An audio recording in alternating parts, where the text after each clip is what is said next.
Welcome to Raj news ప్రశ్న వేదిక కార్యక్రమం స్వాగతం. నేను మీ కార్తిక్. ఈరోజు మన గెస్ట్ ఇబ్రహీంపట్నం నియోజకవర్గ ప్రజలకు ఒకటి కాదు 100 కాదు అనేక సేవలు అందిస్తున్నటువంటి వ్యక్తి.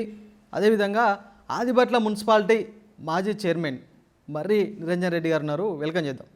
నమస్తే అండి. ముందుగా మీ కుటుంబ నేపథ్యం ఏంటంటే ఏం చెప్తారు? మాది చిన్న వ్యవసాయ కుటుంబము. మా అమ్మ నాన్న ఇద్దరు కూడా విద్యావంతులు కాదు, కనీసం బేసిక్ ఎడ్యుకేషన్ కూడా లేదు. బాగా కష్టపడి వ్యవసాయం చేసేవాళ్ళం. నేను కూడా వాళ్ళకు స్కూల్ దశలో వాళ్ళకి హెల్ప్ చేసినాను. చిన్న వ్యవసాయ కుటుంబమే మాది. ఇప్పటికి మీరు కూడా వ్యవసాయం చేస్తారా? నాకు వ్యవసాయం అంటే బాగా ఆసక్తి. నాకు వ్యవసాయ పనుల గురించి కంప్లీట్ అవగాహన ఉంది. నేను మంచిగా వ్యవసాయం చేస్తున్నా. ఇంచుమించు 20-30 ఎకరాల మామిడి తోట ఉంది నాకు. రెగ్యులర్ వ్యవసాయం కూడా, వరి కూడా సాగు చేస్తున్నాము. రాజకీయాల్లోకి ఎప్పుడు వచ్చారు? ఎందుకు రాజకీయాల్లోకి రావాలనిపించింది అంటే ఏం చెప్తారు? నేను న్యాచురల్గా స్కూల్ దశ నుండి కూడా నేను ఎలక్టెడ్ స్కూల్ పీపుల్ లీడర్ని. నేను ఫ్రీ స్కూల్లోనే చదువుకున్నా. ఆ తర్వాత నేను ఎంట్రన్స్లో పాస్ అయ్యి లిటిల్ ఫ్లవర్ జూనియర్ కాలేజ్ ఉప్పల్లో కూడా అక్కడ కూడా స్టూడెంట్ లీడర్గా నాకు అవకాశం వచ్చింది. నా విధులు బాగా నిర్వర్తించానని నేను అనుకున్నాను. అట్లా నాకు మొదటి నుంచి కూడా లీడర్షిప్ మీద మక్కువ ఉన్నది. ఆ తర్వాత గ్రామంలోకి వచ్చిన తర్వాత ఆదిబట్లలో వినాయకుడి దగ్గర సహజంగా యాక్టివ్గా ఉండటము, ఆ తర్వాత క్రికెట్ టోర్నమెంట్స్ ఆడితే క్రికెట్ క్యాప్టెన్గా రాణించటము, అట్లా యూత్ అంతా కూడా సర్పంచ్ ఎలక్షన్స్ జనరల్ వచ్చినప్పుడు గ్రామంలో ఉన్న యూత్ అంతా కూడా పార్టీలకు అతీతంగా నన్ను ఎంకరేజ్ చేసి నన్ను సర్పంచ్గా గెలిపేయటం జరిగింది. అట్లా రాజకీయాల్లోకి రావటం జరిగింది. నియోజకవర్గ ప్రజలకు అనేక సేవలు అందిస్తారు. ఒక్కటి కావు 100 కాదు, అన్ని రకాలు. అటు విద్యాపరంగా కానీ, క్రీడాపరంగా కానీ, ఎవరు చౌలకు కానీ, బతుకులో కానీ అన్నిటికీ అనేక సేవలు అందిస్తారు. ఎందుకు మీకు సేవ చేయాలన్న గొప్ప ఆలోచన వచ్చిందంటే ఏం చెప్తారు? నాకు అలవాటు అయిపోయింది. ఎవరైనా ఆపదలో ఉంటే నేను చూడలేను. నాకు కొంచెం ఆ ఊర్లో కొద్దిగా పరిచయం ఉన్నా కూడా నేను ఖచ్చితంగా చావుకు అటెండ్ అయ్యి నిజంగా కూడా వాళ్ళు పేదలైతే వాళ్ళకి అంతో ఎంతో సాయం చేస్తూ ఉంటా. అదే కాకుండా యూత్కి బాగా ఎంకరేజ్ చేయాలని నేను కూడా చిన్న వ్యవసాయ కుటుంబము. మేము పొలం దగ్గరనే ఉండేవాళ్ళము. స్కూల్కి వెళ్ళాలంటే చాలా దూరం నడుచుకుంటూ వెళ్ళే వాళ్ళము. అట్లా ఏదేమైనా నాకున్న స్థాయిలో యూత్కి ఎంకరేజ్ చేయాలా, స్కూల్ పిల్లలకి ఎంకరేజ్ చేయాలని ప్రతి సంవత్సరం నేను గత దశాబ్ద కాలం నుండి కూడా ప్రతి జూన్ మాసంలో ప్రతి స్కూల్స్కి స్పోర్ట్స్ మెటీరియల్ ఇచ్చేవాడిని. స్పోర్ట్స్ మెటీరియల్ అంటే ఒక వాలీబాలో, ఒక క్యారమ్ బోర్డో కాదు, వాళ్ళకి తగిన సంవత్సరానికి సరిపోయేంత స్పోర్ట్స్ మెటీరియల్ ఇచ్చేవాడిని. ఇక వివిధ రాజకీయ కారణాలతోని నన్ను స్పోర్ట్స్ మెటీరియల్ డిస్ట్రిబ్యూట్ చేస్తుంటే కూడా నన్ను అడ్డుకోవటం జరిగింది. ఇప్పటికి మిమ్మల్ని స్పోర్ట్స్ సర్పంచ్ అంటారు. నన్ను క్రికెట్ సర్పంచ్గానే అంటుంటారు మా మున్సిపాలిటీలో ఇబ్రహీంపట్నం మండలంలో. నాకు బాగా స్పోర్ట్స్ అంటే ఆసక్తి. నాకు ఆసక్తి కంటే ఎక్కువ పిల్లల్ని పుష్ చేయాలి, పిల్లల్ని ఎంకరేజ్ చేయాలన్న ఆలోచన నాకు ఎక్కువ ఉంటుంది. నేను 2 సార్లు నియోజకవర్గ స్థాయి క్రికెట్ టోర్నమెంట్లు నిర్వహించడం జరిగింది. దానికి ముఖ్య అతిథిగా వివిఎస్ లక్ష్మణ్ గారిని ఒకసారి, మా కోమటిరెడ్డి వెంకరెడ్డి గారిని ఒకసారి, మన ప్రజ్ఞాన్ ఓజా గారిని, వీళ్ళందరినీ కూడా ఇన్వైట్ చేయడం జరిగింది. గతంలో టీడీపీ పార్టీలో ఉన్న మీరు కాంగ్రెస్ పార్టీ వైపు రావడానికి గల కారణాలు ఏంటి అంటే ఏం చెప్తారు? నేను టీడీపీ పార్టీ నుంచి సర్పంచ్గా గెలిచినట్టే అప్పుడు మేమందరం యూత్ నన్ను ఇండిపెండెంట్గా అన్ని పార్టీల వాళ్ళు కలిసి నన్ను ప్రపోజ్ చేయడం జరిగింది. తక్కువ వయసులో సర్పంచ్ అయినట్టు. నేను చాలా చిన్న వయసులో 23.5 ఇయర్స్కి నేను సర్పంచ్ అవ్వటం జరిగింది. నన్ను అందరు యూత్, నాకు పార్టీ అంటూ లేకుండా నేను గెలిచినప్పుడు అందరు కలిసి గెలిపించినారు. నేను ఓడిపోయిన లీడరు కాంగ్రెస్లో సీనియర్ లీడర్ ఉండే కాబట్టి నేను టీడీపీలో ఉండటం జరిగింది. ఇబ్రహీంపట్నం నియోజకవర్గంలో మంచిరెడ్డి కిషన్ రెడ్డి ఫ్యామిలీకి మీకున్నటువంటి ల్యాండ్ పంచాయతీ ఏంటంటే ఏం చెప్తారు? మంచిరెడ్డి కిషన్ రెడ్డి గారు కుమారుడు. నేను కొన్నప్పటి నుంచి కూడా తనకు తెలుసు ఆ ల్యాండ్ నేను కొన్నా అని. మరి ఏ ఆలోచనతోనో వాళ్ళ అనుచరులతోని ఆ భూమిని కబ్జా చేసే ప్రయత్నం చేసినారు. మేము వెళ్ళి నిర్వహించినాం. ఆ తర్వాత తను అక్కడికి రాలేదు. ఎవరు సపోర్టు ఉన్నా లేకున్నా రాజకీయంగా ఒక మొండి పట్టుతోటి ఒంటరి పోరాటం చేస్తుంటారు మీరు అప్పటి నుంచి ఇప్పటి వరకు. ఎందుకు మీకు రాజకీయాలంటే అంత మక్కువ, అంత మొండితనం ఎందుకు అసలు మీకు? మొండితనం ఏం కాదు. నేను అనేక ఎలక్షన్స్ గెలవడానికి నాకు తెలిసి సింపుల్ రీజన్, నేను 365 రోజులు ప్రజలతోనే ఉంటా. నాకు ఎలక్షన్ వచ్చినప్పుడే ఊర్లలోకి పోవటమో, ఎలక్షన్ వచ్చినప్పుడే రాజకీయం చేయడం కాదు. నేను 365 డేస్ ప్రజలతోనే ఉంటా కాబట్టి ఇక ప్రజల ప్రేమ అభిమానాలతో నేను గెలుస్తున్నా. మొండి ఏం కాదు. సరే, నేను ఎప్పుడు చెప్తా ఉంటాను అనేకమైన స్పీచ్లలో కూడా, ముఖ్యంగా స్పోర్ట్స్ ఈవెంట్స్కి పోయినప్పుడు చెప్తా ఉంటా. సరే, మనం ఏదన్నా ఓ పని అనుకుంటే దాన్ని ఖచ్చితంగా దాన్ని సక్సెస్ చేయాలి, దాన్ని ప్లాన్ చేసుకోవాలి. ప్లాన్కి అనుగుణంగా మన లక్ష్య ఛేదన గురించి మనం 100% చేయాలి. నాకు రాజకీయాల్లో విజయం అయితే మాత్రం ఖచ్చితంగా ప్రజల ప్రేమ, ప్రజలు నన్ను మక్కున చేర్చుకోవటము, అన్నిటికంటే ఎక్కువ నాపై విశ్వాసం ఉండటం. సర్పంచ్ నుంచి ఒక మున్సిపాలిటీ చైర్మన్ వరకు ఇప్పటి వరకు మీరు ప్రజలకు అందించిన సేవలు ఎటువంటి అంటే ఏం చెప్తారు? మా ప్రాంతంలో చెత్త డంపింగ్ చేయాలి అని చెప్పి జీవో ఇచ్చినారు. ఆ చెత్తతోని ఎలక్ట్రిసిటీ ప్రొడక్షన్ చేయాలని ఆ జీవోలు తీసుకొని చెత్త లారీలు కూడా రావటం జరిగింది. మా గ్రామంలోని యువకులతో కలిసి మేము లారీలను అడ్డుకొని చాలా పోలీస్ కేసులు కూడా అయిన తర్వాత నా మీద చాలా పోలీస్ కేసులు అయినా జైలుకు కూడా వెళ్ళటం జరిగింది. మేమందరం యూత్ అంతా కూడా గ్రూప్లు వేసుకొని ఈరోజు నేను నైట్ ఉంటే రేపు ఇంకో గ్రూప్ నైట్ పడుకునేవాళ్ళు. మా ఉప సర్పంచ్, నాతో ఉన్న వార్డు మెంబర్లు అందరూ కూడా మేమందరం ఆ చెత్త డంపింగ్ని తరిమి కొట్టడంలో మేమందరం మా ఆదిపట్ల గ్రామ వాస్తవ్యులము, మా పక్క గ్రామాలైన కొంగర, పటేల్ కూడా, బొంగళూరు వాళ్ళు కూడా నాకు బాగా సపోర్ట్ చేసినారు. నేను అప్పుడు జనరల్ బాడీ మీటింగ్లో కూడా నేను కింద కూర్చొని చెత్త డంపింగ్ని ఎత్తేసేదాకా ఉండను, అవసరమైతే నేను రాజీనామా చేస్తాను కూడా పోయినాం. నా రాజకీయ జీవితంలో నేను సాధించిన ఒక ముఖ్యమైన దాంట్లో ఈ చెత్త డంపింగ్ని తరిమి కొట్టడం. ఆ తర్వాత బ్రహ్మాండంగా ఇండస్ట్రీస్ వచ్చినాయి. నేను రాజశేఖర రెడ్డి గారి దగ్గరికి రోజు పోయేవాళ్ళం.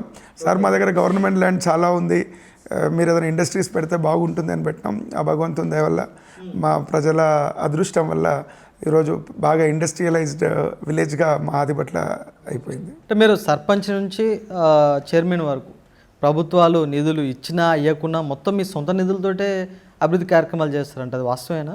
ఆ రోజులలో నేను సర్పంచ్గా ఉన్నప్పుడు గ్రామ పంచాయతీ శాలరీస్ ఇచ్చే పరిస్థితి కూడా లేదు. ఇగో బోనాల సీజన్ నడుస్తుంది, నాకు బాగా గుర్తుంది. ఈ బోనాల పండుగ అందరూ బాగా చేసుకుంటారు, ముఖ్యంగా గ్రామ పంచాయతీ సిబ్బంది. అప్పుడు మా పరిస్థితులు కూడా చాలకుండే వ్యవసాయం మీద ఆధారపడి ఉండేవాళ్ళము. అయినా కూడా నాకు చేతనైనంతగా నా సొంత భూములు అమ్ముకొని కూడా నేను ప్రజలకు సేవ చేసినాను. ఎక్కడైతే నిజంగా కూడా అవసరం ఉన్న పనులు నా సొంత నిధులతో కూడా మా గ్రామంలో అయితేనేమి, మండలంలో అయితేనేమి, నియోజకవర్గంలో కూడా చాలా కార్యక్రమాలు నా సొంత నిధులతో కూడా నేను చేయటం జరిగింది. మీరు నియోజకవర్గంలో ఎంపీపీగా ఉన్నప్పుడు ఒకటేసారి కాంగ్రెస్ పార్టీలో వర్గ విభేదాలు బగ్గుమన్నాయి. ఉన్నట్టుండి మీకు మల్లెడ్డి రంగారెడ్డి గారికి ఎక్కడ చెడింది, ఎక్కడ ముదిరింది అంటే ఏం చెప్తారు? నేను ఎంపీపీగా ఉన్నప్పుడు కాదు, నేను జెడ్పీటీసీగా ఉన్నప్పుడు నేను మంచాల మండలంలో ఆ రోజు నాకు తెలిసి కాంగ్రెస్ పార్టీలో రాష్ట్రంలోనే అత్యధిక మెజారిటీతోని మా భార్య నిత్య గారు జెడ్పీటీసీగా గెలుపొందడం జరిగింది. అందరం కలిసి పనిచేసినాము, బాగానే ఉండే. కొంచెం ఏదో అక్కడిక్కడ చిన్న భేదాభిప్రాయాలే తప్ప పెద్ద మల్లెడ్డి రంగారెడ్డి గారితో నాకు ఎక్కువ భేదాభిప్రాయం ఏం లేవని నేను అనుకుంటాను. నేను ఎమ్మెల్యే టికెట్ అడిగినాను కాబట్టి కొంచెం అక్కడ డిఫరెన్స్ వచ్చింది, కానీ మల్లెడ్డి రంగారెడ్డి గారు నేను అందరం మంచిగానే ఉంటాం. ప్రజలతోటి ఎన్నికై ఎన్ని పదవులు చేసినా మర్రి నిరంజన్ రెడ్డి గారు 2023-24 అసెంబ్లీ ఎన్నికల్లో ఇబ్రహీంపట్నం నియోజకవర్గం నుంచి కాంగ్రెస్ పార్టీ తరఫున ఎమ్మెల్యే టికెట్ కోసం గట్టి ప్రయత్నం చేయడం జరిగింది. మీకు కొమ్మరెడ్డి రాయగోపాల్ రెడ్డి అయితే, కొమ్మరెడ్డి వెంకరెడ్డి గారు పూర్తిగా మద్దతు ఇవ్వడం కూడా జరిగింది. ఎందుకు ఇన్ని పదవులు, ఇంత ప్రజా ఆదరణ ఉన్నా కూడా ఎమ్మెల్యే టికెట్ దక్కించుకోలేకపోయారంటే ఏం చెప్తారు? నేను మొదటి నుంచి కూడా ప్రజల్ని నమ్ముకొని ఉన్నాను. ప్రజల యొక్క మద్దతుతోనే రాజకీయాలు చేస్తూ ఉన్నాను.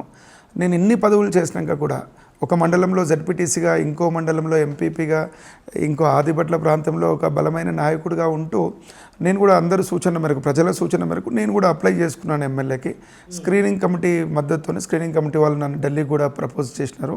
స్క్రీనింగ్ కమిటీ పలు దఫాలు స్క్రీనింగ్ కమిటీలో కూడా నేను లాస్ట్ వరకు కూడా నాకు టికెట్ వస్తుందని నేను అనుకున్నాను. నా మద్దతుదారులందరూ కూడా నాకు టికెట్ వస్తుందని కొంచెం మేము గ్రౌండ్ వర్క్ కూడా స్టార్ట్ చేయడం జరిగింది. ఆ తర్వాత ఫైనల్ సిఈసిలో కూడా కాంగ్రెస్ పార్టీలో అతిపెద్ద టికెట్స్ ఇచ్చే ఒక సంస్థ సిఈసి, చీఫ్ ఎలక్షన్ కాంగ్రెస్లో సిఈసి పెద్దగా ఉంటుంది. సిఈసిలో కూడా బాగా డిస్కషన్ అయింది. నాకు వస్తుందనే అనుకున్నాను, కానీ ఇక మా హైకమాండ్ మల్లెడ్డి రంగారెడ్డి గారికి టికెట్ ఇచ్చారు. మేమందరం కూడా మల్లెడ్డి రంగారెడ్డి గారు సపోర్ట్ చేసి భారీ మెజారిటీతో గెలిపించడం. కానీ తులసిగాన్లో నిర్వహించిన డీసీసీ సమావేశంలో మల్లెడ్డి రంగారెడ్డి గారి అనుచరులు, అలా వర్గీయులు మిమ్మల్ని ఆ సమావేశం నుంచి ఎల్లగొట్టడం జరిగింది, అది వాస్తవం కాదా? కాంగ్రెస్ పార్టీ పెద్ద పార్టీ, మీరేదో కొంచెం కాంట్రవర్సీ చేయాలనుకుంటున్నారు, కానీ ఆ రోజు ఏమైంది, ఉన్న వాస్తవం మాట్లాడుతున్నాం. నేను డీసీసీకి దరఖాస్తు చేసుకున్న మాట వాస్తవము. ఆ రోజు మా నియోజకవర్గంలో పరిశీలకులు వచ్చిన రోజు నేను తులిప్ హోటల్కి వెళ్ళినాను. సరే, నాకు తెలియదు మరి ఏంది రీజనో. నా మీద నేను మున్సిపల్ చైర్మన్ ప్రయత్నం చేసేటప్పుడు టీఆర్ఎస్ పార్టీ లోకి వెళ్ళి కాంగ్రెస్ పార్టీ నుంచి గెలిచి మీరు టీఆర్ఎస్ మీకు అర్థం కావట్లేదు. ఇక మీకు అర్థమవుతుంది, జనాలకు నియోజకవర్గ జనాలకు అర్థమవుతుంది ఏంటంటే మీరు రాజకీయంగా ఎదగడం మల్లెడ్డి రంగారెడ్డి అనుచరులకు, వాళ్ళ కార్యకర్తలకు, వాళ్ళ వర్గీయులకు నచ్చట్లేదు. అట్లేమో వెయ్యి ఉండదు. నేను తులిప్కి నేను నా యొక్క నాయకత్వం గురించి, నా ఎక్స్పీరియన్స్ గురించి మా పరిశీలకుడు చెప్పుకోవడానికి నేను తులిప్కి వెళ్ళిన మాట వాస్తవము. అంతకంటే ముందు నేను ఇందాక చెప్తున్నాను, ఆ విశ్వాసం తీర్మానం అప్పుడు నన్ను కాంగ్రెస్ పార్టీ నుంచి సస్పెండ్ చేయడం జరిగింది. ఇది ఒక్కటి మాత్రం నేను మీకు స్పష్టంగా చెప్పాలి. టీఆర్ఎస్ పార్టీలోకి వెళ్ళి కాంగ్రెస్ పార్టీ నుంచి గెలిచి కాంగ్రెస్ పార్టీ కష్టాలలో ఉన్నప్పుడు టీఆర్ఎస్లోకి వెళ్ళి టీఆర్ఎస్ నుంచి చైర్మన్ అయిన అభ్యర్థిని అందరూ కాంగ్రెస్ కౌన్సిలర్లు, అన్ని రాజకీయ పార్టీల కౌన్సిలర్లు అందరూ కూడా 15 మంది కౌన్సిలర్లు ఉంటే 13 మంది అవిశ్వాస తీర్మానం నోటీస్ ఇచ్చినాం. మా కాంగ్రెస్లో గెలిచిన మేమందరం కూడా అవిశ్వాస తీర్మానం నోటీస్ ఇచ్చిన దాంట్లో ఉన్నాం. కాంగ్రెస్ పార్టీలో మెజారిటీ కాదు, కంప్లీట్ అభిప్రాయం మేరకు ఒక టీఆర్ఎస్ పార్టీకి సంబంధించిన చైర్మన్ని దించితే నన్ను ఎందుకు సస్పెండ్ చేస్తారో నాకు ఈ రోజు వరకు కూడా అర్థం కాదు. మా ఎమ్మెల్యే గారు ఏంటంటే మా కాంగ్రెస్ పార్టీ క్రమశిక్షణ సంఘం చైర్మన్ అప్పుడు చిన్నారెడ్డి గారు ఉండే, చిన్నారెడ్డి గారు నన్ను పార్టీ సస్పెండ్ చేయించింది మల్లెడ్డి రంగారెడ్డి గారేనా? నేను అనుకోవట్లేదు, చిన్నారెడ్డి గారు నన్ను. మీరు జర వాస్తవాలను దాస్తున్నారు అనుకుంటా. అంటే మా ఎమ్మెల్యే గారి సూచన మేరకే, మల్లెడ్డి రంగారెడ్డి గారి సూచన మేరకే నన్ను సస్పెండ్ చేసినారని అందరూ నియోజకవర్గంలో అందరూ అంటున్నారు. సరే, అది మా ఎమ్మెల్యే గారు కూడా ఏముండే అంటే, సరే నడుస్తుంది, వ్యవహారం నడుస్తుంది కదా ఎందుకు అన్న ఆలోచనలో ఏమో, కానీ నన్ను సస్పెండ్ చేసిన మాట మాత్రం వాస్తవం. కానీ వాస్తవానికి తులిప్సి గ్రాండ్ నుంచి మిమ్మల్ని మల్లెడ్డి రంగారెడ్డి గారు అనుచరులు ఎల్లగొట్టినప్పుడు మీరు ఎందుకు నన్ను కార్తిక్ గారు ఏ ఒక్క అనుచరుడు కూడా నన్ను వెళ్ళిపోవని అన్నారు. నేను అందరి వాడిని, నన్ను నిజంగా కూడా పిల్లగాడు మంచోడు, సరే మంచి చెడ్డ కాంగ్రెస్ పార్టీ కష్టకాలంలో పనిచేసినాడు అన్న అభిప్రాయంతోనే మా కాంగ్రెస్ పార్టీ నాయకులు అందరూ ఉన్నారు. ఒక సుమారు 300-400 మంది ఉన్నాం. ఒకరో ఇద్దరో ఎవరో నాయకులు, కొంతమంది నాయకులు ఏదో రెచ్చగొడుతూ ఒక్కతనే అనుకుంటా, ఒక్కతనే నన్ను నువ్వు నిరంజన్ రెడ్డి గో బ్యాకో గో అవుటో అని అంటుండే. కానీ అందరు కూడా నాకే మద్దతు చెప్పి ఉండే. కానీ ఒక్కటేంటంటే అప్పటికే నా మీద సస్పెన్షన్ ఎత్తివేసినారు. నేను ఒక క్రమశిక్షణ గల మనిషిని, ఒక విద్యావంతుణ్ణి. నా మీద సస్పెన్షన్ ఉండంగా నేనైతే మీటింగ్ పోను కదా. నా మీద సస్పెన్షన్ నా మీద ఆగస్టులో సస్పెన్షన్ ఎత్తేసినారు. ఇది తులిప్ మీటింగ్ నాకు తెలిసి it was in the month of అక్టోబర్లో నేను మీటింగ్ వెళ్తే కొంచెం హాస్యాస్పదంగానే ఉండే నన్ను వెళ్ళిపోవటం అనేది. అప్పటికి అందరికీ తెలుసు, నేను నా ఫోన్లో చూపిస్తున్నా నన్ను సస్పెన్షన్ ఎత్తేసింది. ఇంకోటి కార్తిక్ గారు, ఈ రోజు వరకు కూడా ఆ ఒక్కరిద్దరు కార్యకర్తల గురించి నేను చెప్తున్నా, నా సస్పెన్షన్ ఎత్తేసి ఇంచుమించు సంవత్సరంన్నర అయిపోయినా కూడా నేను ఈ రోజు వరకు కూడా ఎక్కడ కూడా నేను బహిరంగంగా ఏదో నా మీద సస్పెన్షన్ ఎత్తేసినారని కూడా నేను గట్టిగా, సరే మా ఎమ్మెల్యే గారికి పోయి ఎమ్మెల్యే ఇంటికి వెళ్ళి అన్న నా మీద సస్పెన్షన్ ఎత్తేసినారు అని ఒక కాపీ ఎమ్మెల్యే గారికి ఇచ్చి రావటం జరిగింది. కలిసినాను, ఎమ్మెల్యే ఇంటికి వెళ్ళినాను, ఎమ్మెల్యే క్యాంప్ ఆఫీస్ ఇబ్రాహీంపట్నంకి వెళ్ళినాను. ఇబ్రాహీంపట్నంకి వెళ్ళి నా సస్పెన్షన్ ఎత్తేసిన ఆర్డర్ ఇస్తూ, ఇప్పుడు మున్సిపల్ ఎలక్షన్స్ ఉన్నాయి కదా, అందరం కలిసి పని చేద్దామన్నా, నేను మీ ఎలక్షన్లో కలిసి పని చేసినాడు, ఇప్పుడు కూడా చేద్దామని చెప్పడం జరిగింది. ఇబ్రాహీంపట్నం నియోజకవర్గంలో మాజీ ఎమ్మెల్యే మంచిరెడ్డి కుటుంబం కావచ్చు, ప్రస్తుత ఎమ్మెల్యే మల్లెడ్డి కుటుంబం కావచ్చు, ఈ రెండు కుటుంబాలతోటి మీరు రాజకీయంగా అంతంత మాత్రమే ఉన్నారు. ఒకేలా మల్లెడ్డి రంగారెడ్డి గారికి రంగారెడ్డి జిల్లా నుంచి మంత్రి పదవి దక్కిందే అనుకో, మీ రాజకీయ భవిష్యత్తు ఏంది అసలు? నేను మల్లెడ్డి రంగారెడ్డి గారికి మంత్రి పదవి రావాలని మనస్పూర్వకంగా కోరుకుంటున్నాను. కానీ సరే, వివిధ కారణాల దృష్ట్యా నేను మంచిరెడ్డి కిషన్ రెడ్డి గారు కూడా టీడీపీలో ఉన్నప్పుడు 2 ఎలక్షన్స్ కంప్లీట్గా నేనే లీడ్ చేసినాను. ఆ తర్వాత నా ఎంపీపీ ఎలక్షన్లో కొంచెం ఇబ్బంది పెట్టిండు. ఆ తర్వాత మల్లెడ్డి రంగారెడ్డి గారికి 2019లో సరే కాంగ్రెస్ పార్టీ క్యాడర్ అందరూ సపోర్ట్ చేసినట్టుగా నేనే మొత్తం ఎలక్షన్ నేనే లీడ్ చేసినాను. మొన్న జరిగిన ఎలక్షన్ కూడా నేను ప్రతి మీటింగ్కి వెళ్ళినాను. మరి నాకు కూడా తెలియదు, ప్రజలు అంటుంటారు కానీ నాకైతే అట్లేం లేదు. 2 కుటుంబాలతో కూడా బాగానే ఉంటాను నేను అనుకుంటున్నాను. సరే, కిషన్ రెడ్డి గారితోనైతే దూరమై చాలా సంవత్సరాలు అయింది. ఆయన ఎక్కడన్నా కనిపిస్తే కూడా దూరంగా నమస్కారం చేయటం తప్ప మేము ఎన్నడూ కూడా గత 10-15 సంవత్సరాల నుంచి మేము ఎన్నడూ కూడా ఎక్కడ మాట్లాడుకోలేదు. మరి నిరంజన్ రెడ్డి గారు కౌన్సిలర్గా కొనసాగినప్పుడు ఆదిబట్ల మున్సిపాలిటీలో నిరంజన్ రెడ్డి గారికి మున్సిపాలిటీ చైర్మన్ పదవి పైన వ్యామోహం పెరిగింది. అందుకనే కొంతమంది కౌన్సిలర్లను కూడేసుకొని అప్పుడున్నటువంటి చైర్మన్ ఆర్థిక ప్రవీణ్ గారులపై అవిశ్వాస తీర్మానం పెట్టి ఇక్కడ ఉన్నటువంటి కౌన్సిలర్లను నిరంజన్ రెడ్డి గారు డబ్బులు ఇచ్చి కొనుక్కొని చైర్మన్ అయింది వాస్తవం కాదా? కార్తిక్, మంచి క్వశ్చన్ ఇది. నేను మా నియోజకవర్గ ప్రజలకు కూడా నేను క్లారిటీ ఇవ్వాలి దీని మీద. నిజంగా ఆ రోజు కాంగ్రెస్ పార్టీ కొంచెం కష్టకాలంలో ఉంది. అయినా నాయకత్వంలో మేము 8 మంది కాంగ్రెస్ కౌన్సిలర్లను నేను గెలిపించుకోగలిగిన. మా గ్రామంలో అయితేనేమి, నా పక్కకున్న బెంగళూరు గ్రామంలో నాకు మొదటి నుంచి ఆడ బాగా పట్టుంటుంది. పటేల్గూడలో కానీ కొంగూరులో కానీ 8 మంది 15లో 8 మందిని మేము గెలిపించుకోవటం జరిగింది. ఒక బీజేపీ కౌన్సిలరు నాకు వరుసకు మామ అవుతాడు, మాజీ సర్పంచ్, ఆయన కూడా నాతో బాగా క్లోజ్గా ఉంటాడు, మంచి స్నేహితుడు నాకు. ఆయన నాకు సపోర్ట్ చేయడం జరిగింది. మేము 9 మంది ఉన్నామండి, 6 టీఆర్ఎస్ వాళ్ళు ఉన్నారు. ఏం అవసరము 9 మంది ఉన్న మమ్మల్ని కాదని 6 ఉన్న వాళ్ళు మేము చైర్మన్ కావాలనుకోవటమే తప్పు. అందులో మళ్ళీ మా పార్టీలో నుంచి ఒకరు తీసుకొని పోయి ఇక దాని మీద వివిధ కథలు, వివిధ కారణాలు మా నియోజకవర్గంలో అనేక ఇంకా దీని గురించి చర్చించుకున్నారు. అట్లా ఒకరు పోయినా కూడా మేము 8 ఉన్నాం, వాళ్ళు 7 ఉన్నారు. మొదటిసారి మీరే చైర్మన్ కావాల్సింది. నేనే చైర్మన్ కావాలి, నేను ఎందుకు చైర్మన్ కాలేదు మల్లెడ్డి రంగారెడ్డి గారు అంటారు కదా. ఇక నాకు తెలియదు అది, కానీ నిజంగా చాలా బాధాకరం. నిజంగా టీఆర్ఎస్ పార్టీ ఓడిపోవడానికి ప్రధానమైన కారణం కూడా ఈ స్థానిక సంస్థలు నిర్వీర్యం చేయటము, ప్రజాస్వామ్యాన్ని కూని చేయటమే. నేనైతే ఎవరన్నా నన్ను టీఆర్ఎస్ లోపాల గురించి ప్రశ్నిస్తే ఇది మొదలు చెప్తా. నేను న్యాయంగా, నేను నాతో పాటు అనేక మంది. ఎన్ని నెలలు కొనసాగారు? 8 నెలలేనా కేవలం? నేను 11 నెలల చిల్లర ఉండే. ఆ తర్వాత మీరు అడిగిన ప్రశ్నకు జవాబు చెప్తున్నాను. అవిశ్వాస తీర్మానం పెట్టడానికి కార్తిక్ గారు, నేను మైక్ ముందర చెప్తా ఉన్నా, నాకు అసలు ఆసక్తే లేదు. నేను మొత్తం ఉమ్మడి ఇబ్రాహీంపట్నానికే నేను ఎంపీపీగా చేసినవాడిని. ఆదిబట్ల నుంచి దండుమైలారం వరకు నేను ఎంపీపీగా చేసి నా నాయకత్వాన్ని నిరూపించుకున్నవాడిని.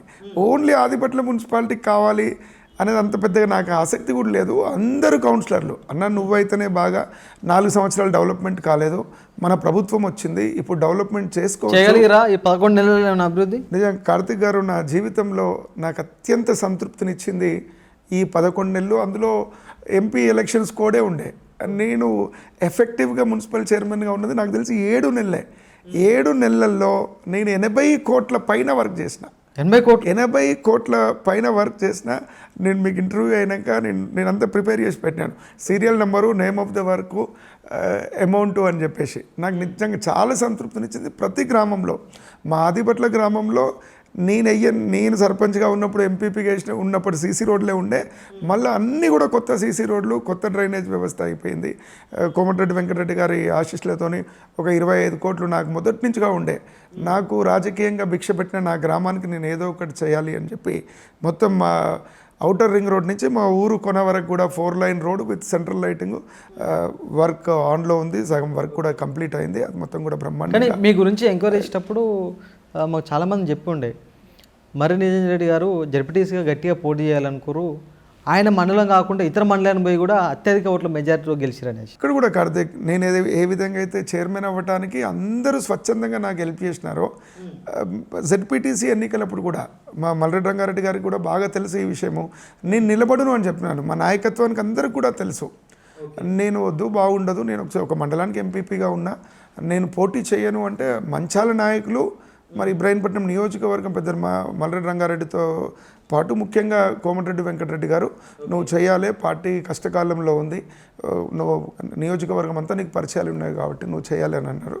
నేను నిజంగా ఆ ఎలక్షన్ కూడా నేను బాగా ఎలక్షనరింగ్ చేయగలిగిన, చాలా సిస్టమేటిక్గా, చాలా పద్ధతిగా. నాకు బాగా స్నేహితులు ఎక్కువ. నా స్నేహితులు, నా బంధువులు, కాంగ్రెస్ క్యాడర్ ముఖ్యంగా అందరూ కూడా, మంచాల మండల కాంగ్రెస్ క్యాడర్ అందరూ కూడా బాగా కష్టపడి నా అత్యధిక మెజారిటీతో నన్ను గెలిపేయడం జరిగింది. నన్ను ఓడగొట్టడానికి మంచిరెడ్డి కిషన్ రెడ్డి గారు కుమారుడు మొత్తం నియోజకవర్గాన్ని వదిలిపెట్టి నా మీదనే పడ్డారు. వాళ్ళు ఇబ్రాహీంపట్నం గెలిచినా పర్వాలేదు, ఇంకో మండలం గెలిచినా పర్వాలేదు అని వాళ్ళు మొత్తం నా మీద కాన్సన్ట్రేట్ చేసిన నిజంగా మంచాల మండల ప్రజలకు నాకు ధన్యవాదాలు. నిజంగా కూడా నన్ను బాగా ఆదరించి నన్ను అత్యధిక మెజారిటీతో మా వైఫ్ని గెలిపించినందుకు ధన్యవాదాలు. కాంగ్రెస్ పార్టీలో మర్రి నిరంజన్ రెడ్డి గారు అంటే కోమారెడ్డి బ్రదర్స్కి రైట్ అండ్ లెఫ్ట్ అంటారు, 2 మీరే. అట్లాంటిది కోమారెడ్డి బ్రదర్స్కి మీకు ఉన్నటువంటి సన్నిహితం ఎలాంటిదంటే ఏం చెప్తారు? ఏం లేక కార్తిక్, ఇంగ్లీష్లో ఒక పాత ప్రోవర్బ్ ఉంది, feathers of the same bird flock together. అంటే సేమ్ గుణగణాలు ఉన్న వాళ్ళందరూ ఒక దగ్గరికి వస్తారంట. నాలాగా నేను అప్పు చేసి ఖర్చు పెట్టినట్టు, నేను సొంత డబ్బులతోని హెల్ప్ చేస్తున్నట్టు, ఇంకా వాళ్ళు కోమటిరెడ్డి బ్రదర్స్ అయితే మనం ఊహించలేము కూడా. నేను రాజగోపాల్ రెడ్డి గారికి చాలా సంవత్సరాల నుంచి బాగా దగ్గర ఉండేవాడిని. ఆ తర్వాత ఎంపీగా పోటీ చేసినప్పుడు కోమటిరెడ్డి వెంకటరెడ్డి గారికి నా పనితనం చూసి, నేను ఎలక్షన్లో ఉన్న యాక్టివ్నెస్ చూసి నన్ను దగ్గరకు తీసుకున్నారు కోమటిరెడ్డి వెంకటరెడ్డి గారు. వాళ్ళు ప్రజలకు సేవ చేయడంలో ఉన్న తృప్తి ఇంకెదురు చాలా పెద్ద ఎత్తున, చాలా పెద్ద అమౌంట్స్ వాళ్ళు వెచ్చించి ప్రజల కళ్ళల్లో దుఃఖం చూడరు. ప్రజలు బాధపడుతుంటే కోమటిరెడ్డి బ్రదర్స్ అక్కడ ఉంటారు. నాకు ఈ సేవా కార్యక్రమాలు అయితేంది, ఈ రాజకీయ ఉన్నత విలువలు అయితే కొమరెడ్డి బ్రదర్స్ దగ్గర నుంచి నేర్చుకున్నాను. వాళ్ళ దగ్గర నుంచి నేర్చుకున్నాను అని నేనైతే అనుకుంటున్నాను. మొదటి నుంచి కూడా నాకు కోమటిరెడ్డి బ్రదర్స్ పరిచయం లేకముందు నుంచి కూడా, నేను టీడీపీలో ఉన్నప్పటి నుంచి కూడా నాకు ఈ అలవాటు ఉంది. ఏమైనా నేను సంపాదించిన దాంట్లో నాకు తెలిసి మా ఇంట్లో వాళ్ళు అయితే ఎప్పుడు తిరుగుతూ ఉంటారు. నేను సంపాదించిన మొత్తం కూడా ప్రజలకే ఖర్చు పెడుతూ ఉంటాను. అందులో నిజమైన ఆనందము, ఆ సంతోషం ఉంటుంది. కార్తీక్, మరి నిరంజన్ రెడ్డి గారి రాజకీయ భవిష్యత్తు ఏ విధంగా ఉండబోతుంది? ప్రస్తుతం మీరు ఇన్ని రోజులు చైర్మన్గా చేసినటువంటి ఆదిబట్ల ఇప్పుడు జిహెచ్ఎంసీలో కలవడం జరిగింది. ఇప్పుడు రానున్న జిహెచ్ఎంసీ ఎన్నికల్లో మీరు కార్పొరేటర్ పోటీ చేసే అవకాశం ఉందా, లేకపోతే ఏదో విధంగా మళ్ళీ ఎమ్మెల్యేకి ప్రిపేర్ అవుతారు అంటే ఏం చెప్తారు? కార్తీక్, నేను 5 ఎలక్షన్స్ గెలిచిన నేను. సరే, నాకు 50 ఇయర్స్ వచ్చింది. నేను 23 ఇయర్స్ అప్పుడే సర్పంచ్ని.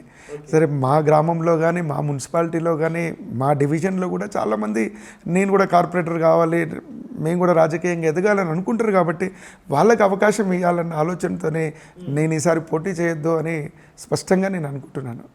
నేను నాకున్న శక్తి అంతా కూడా కూడగట్టుకొని ప్రజల మద్దతుతోని ఈసారి ఎమ్మెల్యేకి కంటెస్ట్ చేయాలని బలంగా నేను అనుకుంటున్నాను. మళ్ళీ ఈసారి కూడా మీకు పార్టీ టికెట్ మా పార్టీ నాకు అవకాశం ఇస్తుంది అని నేను అనుకుంటున్నాను. మా ముఖ్యమంత్రి గారికి కూడా నా పనితనం గురించి తెలుసు. మా ముఖ్యమంత్రి గారికి చాలామంది మంత్రులతో కూడా నేను సఖ్యతగా ఉంటాను, మంత్రుల దగ్గరికి వెళ్తూ ఉంటాను. వాళ్ళు నన్ను బాగా ఎంకరేజ్ చేస్తారు. మళ్ళీ ఈసారి ఇబ్రహీంపట్నం నుంచి ఎమ్మెల్యేగా పోటీ చేయడానికి సిద్ధమవుతున్నా. నాకు మా పార్టీ కూడా ఆదరిస్తుంది అని నేను అనుకుంటున్నాను. తెలంగాణ రాష్ట్రంలో కాంగ్రెస్ ప్రభుత్వం ఇచ్చినటువంటి 6 గ్యారంటీలు అమలు చేయడంలో విఫలమవుతుందనేసి ఇటు బీజేపీ అయితేంది, బీఆర్ఎస్ నాయకులు అయితేంది బలంగా అంటున్నారు. దీనిపై మీ స్పందన ఏంటి? చాలా తప్పు కార్తీక్. నిజం, కాంగ్రెస్ ప్రభుత్వం అంటేనే సంక్షేమ ప్రభుత్వం. మీరు చూడండి, ఈరోజు రేషన్ కార్డులు నేను స్థానిక ప్రజాప్రతినిధిగా ఎవరికైనా రేషన్ కార్డు ఇప్పించాలంటే అదొక యుద్ధం చేసినట్టే అవుతుండే. ఇప్పించలేకపోయే వాళ్ళం, చాలా అవమానాలు పాలయ్యే వాళ్ళం. కాంగ్రెస్ ప్రభుత్వంలో అర్హులైన ప్రతి ఒక్కరికి రేషన్ కార్డులు ఇచ్చినాం. మీరు ఏ ఊరన్నా తీసుకోండి, ఇంచుమించు మా రాజశేఖర రెడ్డి గారు ఇంతకుముందు చెప్పినట్టుగా మా ముఖ్యమంత్రి గారు ప్రతి ఒక్కరికి రేషన్ కార్డు ఇవ్వటం జరిగింది. రేషన్ కార్డు ఇవ్వటమే కాదు, ఏదైతే రేషన్ కార్డు మీద ఇచ్చే ఏదైతే బియ్యం ఉందో అది తినట్లేరు, అది దుర్వినియోగం అవుతుంది అన్న ఆలోచనతో సన్న బియ్యం కూడా ఇవ్వటం అనేది మా గ్యారంటీలలో లేకపోయినా సన్న బియ్యంతో ఇస్తున్నాం. మా మహిళలకు ఉచిత ప్రయాణం అయితేనేది, సబ్సిడీ గ్యాస్ ధర అయితేనేది, ఫ్రీ కరెంట్ అయితేనేది, మేము ఇచ్చిన వాగ్దానాలన్నీ కూడా చేస్తున్నాం. మా ముఖ్యమంత్రి గారు, మా ఉత్తమ్ కుమార్ రెడ్డి గారు చాలా బ్రహ్మాండంగా ఏదైతే సాగునీరు సాధనలో బాగా కృషి చేస్తున్నారో. నిజంగా ఎంత అన్యాయం అంటే, కృష్ణా బేసిన్లో ఉన్న మా ప్రాంతానికి ఎక్కడ కూడా నీళ్లు రావు. రంగారెడ్డి జిల్లా రైతాంగం బాగా కష్టపడే రైతాంగం. సరే, మీరు ఆంధ్ర ప్రాంతంలో లాగా సాగునీరుతోని ఏదో ట్రాక్టర్తో దున్ని నాటు పెట్టి వడ్లు అమ్ముకోవటం కాదు. మీరు ముఖ్యంగా రంగారెడ్డి జిల్లా రైతాంగం, మా ఇబ్రాహీంపట్నం రైతాంగం బాగా కష్టపడతారు. వాళ్ళు బావి దగ్గర ఉన్న ఒక ఇంచు నీళ్ళతోని 365 రోజులు కూరగాయలో ఆకుకూరలో తీసుకొని వెళ్ళి వాళ్ళ జీవనం కొనసాగిస్తున్నారు.